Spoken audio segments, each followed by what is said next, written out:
Jolony weche mag jamni kwayo tend kaontis mondo orangi yore mag duoko thieth mag jamni e kaonti magi mondo ojiw kinda mag jorit kwe kedo kod kuo mar jamni.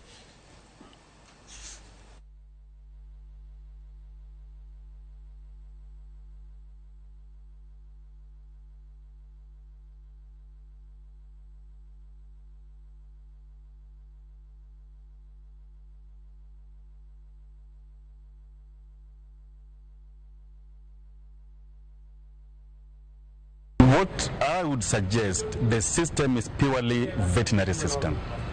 Veterinary services have been devolved. And from where I sit, I can comfortably say that veterinary services have collapsed. And therefore, today, the easiest thing to steal in this country is livestock. Because unless the owner finds you stealing, it cannot be traced. How to stop this? One is to ensure that we involve veterinary paraprofessionals in livestock theft.